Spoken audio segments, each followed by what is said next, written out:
Today, I'm not just giving you a professional eyebrow gel formula for free, but I'm also going to show you how to formulate it from scratch, and I'm going to walk you through the production process because honestly, it is one of those products that can be surprisingly easy to make money with. Hello guys! You have probably seen people online making an eyebrow gel with mixing petroleum jelly with a few ingredients, and technically they are not wrong. They have made something that can hold the eyebrow hairs. But that is not just how the industry works. Because for this product, we need the right viscosity, enough hold, a flexible film, a good clarity, an acceptable drying time, and a reliable preservation, all without turning the eyebrows into a flaky, crunchy mess. For this formulation, I'm going to work with a 100-gram batch because it is large enough to weigh most ingredients with a reasonable accuracy and still small enough to minimize the waste, and you can use basic equipment. It also makes the calculations very easy. For example, in a 100-gram batch, the numerical percentage of an ingredient matches its weight in grams. So if the formula has 2% PVP, you add 2 grams of PVP. For any other batch size, this is the formulation. I don't know how I'm gonna edit this, so maybe this is the formulation. Of course, scaling up isn't always as simple as multiplying every ingredient. A larger batch may require different mixing speed, mixing times, equipment, impeller geometry, and even a modified order of addition. Today I'm going to use basic equipments. For example, I'm going to use a balance, 3 beakers, a magnetic stirrer, a magnetic bar, and pH strips. This formula is valuable because it contains 92.8% water, and water is cheap, which makes this formula cost effective. On the other hand, this formula has lots of water, so it makes it an easy target for microbial growth, but we will deal with it later. For the first step, we need to build the structure. So let's begin. I'm starting with the ionized water. Tap water may contain minerals like calcium or magnesium that can affect carbomer viscosity. Just never use them in your formulations. I'm dividing the water between 2 beakers. The first beaker is for the carbomer dispersion, and the second one is for dissolving PVP. We prepared them separately so they would have enough space to disperse or dissolve without interfering each other. And the first challenge begins with only 0.2 grams of carbomer. Have you ever added a powder to water and ended up with lumps that refuse to disappear?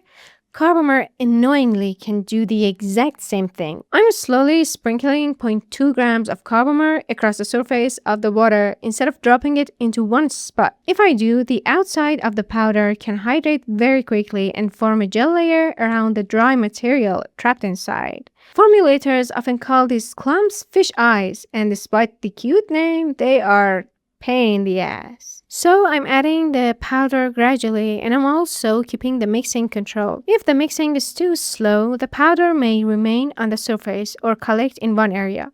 But if I create a deep vortex, the carbomer can be pulled into the water too quickly, and I may introduce a lot of air. That air becomes even harder to remove after the gel thickens. At this stage, the carbomer is being dispersed and hydrated, but it has not been neutralized yet.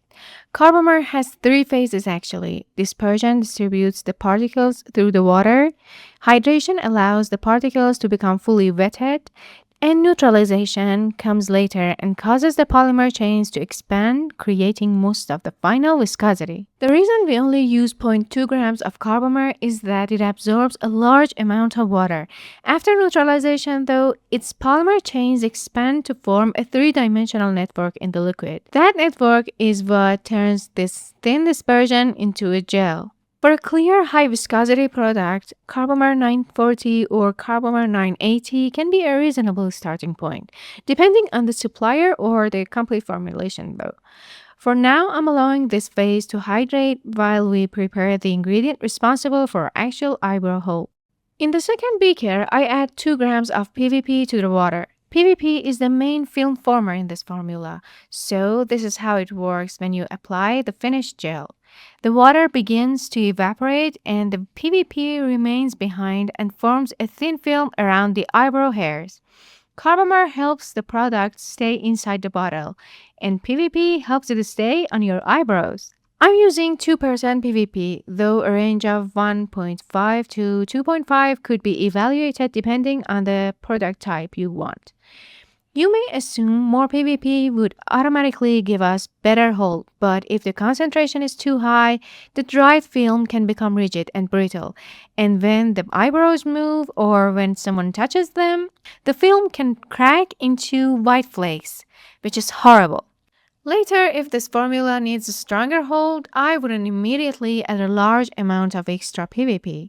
I might evaluate a different PVP grade or combine it with another film former. VPVA copolymer, for example, may create a stronger or more water resistant performance. I'm adding it gradually under controlled mixing. Dumping a large amount onto the water can lead to slow wetting, agglomeration, foam, or trapped air. Gradual addition gives the water better access to the polymer and helps it dissolve more uniformly. Our PVP solution is now clear and uniform, and the carbomer phase still looks surprisingly thin. No hard feelings though, that was expected. Now we are going to activate the thickening behavior. This is the most satisfying part of the process. As we gradually increase the pH, the acidic groups along the polymer become ionized. The polymer chains begin to repel one another and make the liquid start becoming a gel. In this formulation, we can use a suitable neutralizer such as 3-ethanolamine or TEA or a diluted sodium hydroxide solution. If a 10% sodium hydroxide solution is used, just always add sodium hydroxide slowly to the water. Remember that. For this batch, I'm adding the TEA very gradually while mixing gently. Then I stop and check the pH. This is not an ingredient I want to pour in carelessly. Carbomer can respond very quickly near its neutralization range, and it is easy to overshoot the target. A higher pH doesn't always mean a thicker gel. Once the polymer has reached its useful range, excessive neutralization may even reduce the viscosity or even create stability problems. Now we are going to activate its thickening behavior.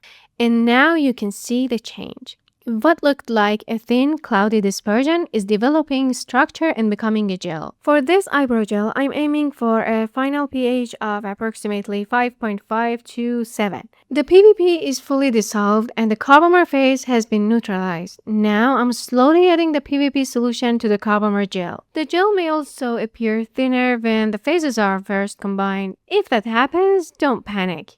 The systems need time to become uniform, to release some of the trapped air and reach its final structure. Once the phases are uniform, we can start adjusting the way the film feels after it dries.